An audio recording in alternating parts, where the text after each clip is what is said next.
E aí galera, beleza? Aqui é o Shinigami e esse é o meu primeiro vídeo. Bom, como primeiro vídeo eu não vou trazer uma apresentação, eu vou logo mostrar para que eu vim. E eu resolvi trazer uma análise misturada com cultura gamer e história do jogo Castlevania Rondo of Blood. O gameplay que vocês estão vendo de fundo é uma speedrun. Ó, aqui você já começa aprendendo. Speedrun é um modo de jogo onde o player pega um determinado jogo e tenta zerá-lo da maneira mais rápida possível. O speedrun que vocês estão vendo de fundo não é meu, é do youtuber Sir Vijay. Não sei se eu falei o nome dele certo, mas eu quero já agradecer a ele por ter cedido a gameplay. E é isso aí, cara, valeu. O link pro canal dele vai estar na descrição. O cara possui vários speedruns, ele tem muita habilidade, então deem uma olhada lá. E por que eu resolvi trazer o game Castlevania Rondo of Blood? Bom, esse game, apesar de ser um excelente jogo, ele não tem o glamour que eu acho que ele merece. Então resolvi trazer ele aqui hoje pra vocês. Começar contando um pouco sobre o seu lançamento, que foi um pouco conturbado. Ele foi lançado em 93.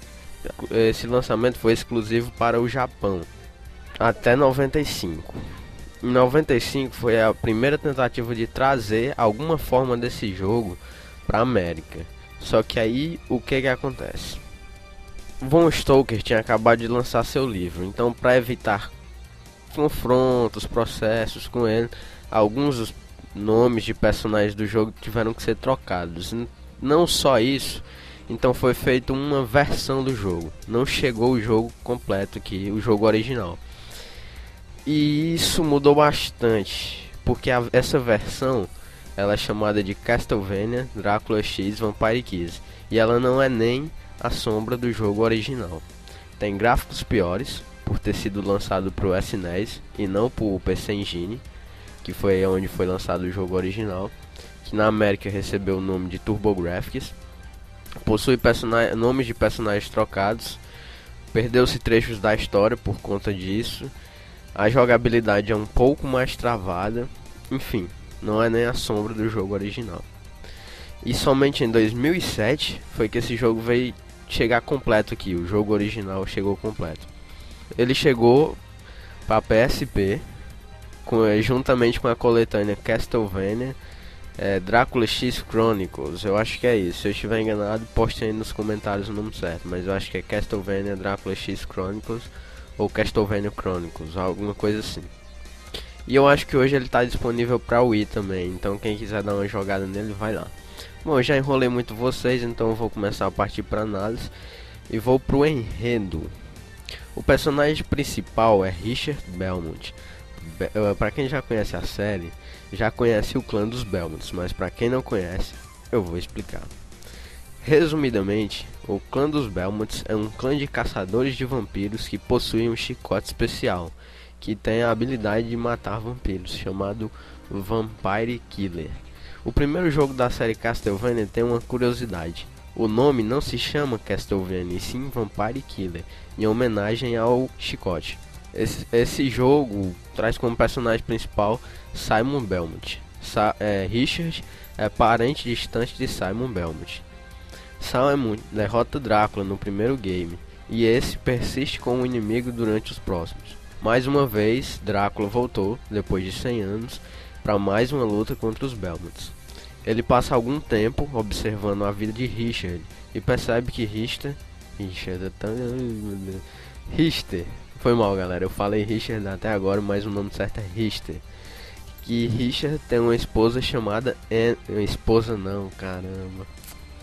Uma noiva chamada Annette Bennett. Hannah. Galera, qualquer erro aí vocês me desculpem, é porque é o primeiro vídeo, então eu não tô muito acostumado com isso e enfim, me desculpem pelos erros. Annette Hannard. Então, ele espera uma brecha para poder aprontar das suas, né? Então, Richard sai para uma viagem e Drácula se aproveita disso para tocar o puteiro no vilarejo onde Richard mora. Insatisfeito em só tocar o puteiro, ele também sequestra Annette e sua irmã mais nova, Maria. Mais pra frente eu falo um pouco mais dela. E algumas outras pessoas do vilarejo que serão salvas também durante o jogo. Richard consegue voltar a tempo para salvar o vilarejo, mas não para impedir o sequestro. Então o que ele faz? Ele pega o seu chicote e vai à luta, tacando o pé na porta e soco na cara. No meio da empreitada, Richard encontra e salva Maria, como eu já falei, irmã de Ennett. Essa o implora para que ele a deixe ajudá-lo, e ela, mesmo sendo uma garota jovem, tem apenas 12 anos, ele percebe que ela possui um poder fora do normal, então ele permite ajudá-la. A partir desse momento, você alterna, você pode jogar com Richter ou Maria. Richter seria a dificuldade normal e Maria a mais fácil, pois Maria possui dash, duplo pulo, entre outras coisas. Bom, basicamente, gente, essa é a história. Partimos agora para a gameplay. A gameplay hoje pode parecer um pouco travada, porém na época era uma excelente alternativa. Trazia o gameplay dos jogos clássicos, acrescido de algumas coisas mais, né, claro. E como eu já falei, na versão, essa gameplay é um pouco ainda mais travada.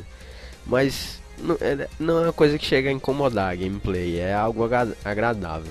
Você possui uma arma principal, com Richard, é o Vampire Killer, e armas secundárias, que com Richard são augmentas, cruzes, bíblias e etc.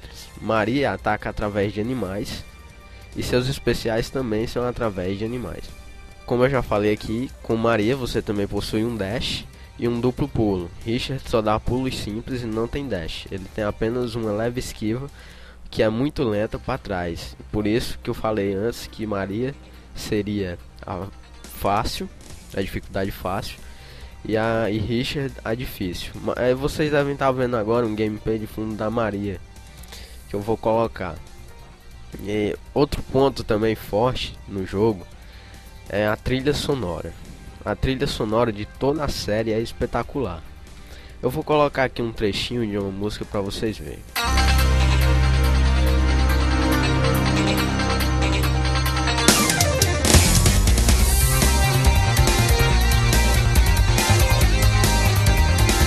Agora vocês puderam ver aí, né, o que eu tava falando. Pois é, muita gente pode até não gostar do enredo do jogo, dizer que é fraco, apesar de eu concordo, não é um enredo muito forte, mas é um enredo que cumpre o seu papel. Mas eu nunca vi ninguém dizer que não gosta da trilha sonora de Castlevania, de toda a série, não só do Rondo of Blood, porque ela é espetacular. Outra coisa também que chama a atenção no jogo é a sua capacidade gráfica, que se comparar para a época é uma das melhores. Não é a melhor, já existia coisa melhor, mas é excelente. Se você pegar ambas, os gráficos do Rondo of Blood e os gráficos do Symphony of the Night, você vai perceber melhor ainda o que eu estou dizendo. Eu acho que eu vou colocar uma comparação aí, duas imagens comparando para vocês verem. Se eu não colocar, me desculpe, porque eu não sei editar, então vamos nós. E eu acho que é isso, galera. Eu resolvi trazer o Rondo of Blood porque o próximo vídeo que eu pretendo trazer é o Castlevania Symphony of the Night. E como o Rondo of Blood é o antecessor do majestoso Symphony of the Night, eu resolvi trazer ele. Como eu já disse antes, é um jogo espetacular. Para muitos é o melhor do período Classicvania. No próximo vídeo eu explico um pouco melhor isso de período Classicvania, porque também tem um período chamado Metroidvania. Então eu vou explicar o Metroidvania e o Classicvania. Não se preocupem, no próximo vídeo eu explico isso. Queria agradecer também, aproveitar que eu estou encerrando o vídeo agora, e agradecer ao youtuber Desoff, que cedeu a gameplay da Maria. O link para o canal dele vai estar aí na descrição também. Ele é mexicano e o seu vídeo eu acho que é americano, eu não sei. Devia ter olhado isso, desculpa. O link pro canal dos dois vai estar aí na descrição. Então se puderem, dê uma passada lá, que eu agradeço. E agradeço por mim lá também, aos caras. Eu já tô agradecendo aqui, muito obrigado aos dois. E eu queria falar pra vocês também que eu gravei um podcast com um amigo meu, e eu vou colocar o link, já tem 2 episódios. Eu vou colocar o link pros 2 episódios na descrição, pra vocês darem uma olhada lá se tiverem gostado do vídeo, claro. No podcast a gente não tá falando sobre games. O primeiro não tem um assunto muito bem definido, a gente comenta algumas notícias bizarras. E o segundo é sobre filmes de ação. Então, se puderem, dê uma passada lá. E eu acho que é isso, galera. Não sei se ficou muito bom. Eu espero que tenha ficado. Se gostou, clique em gostei.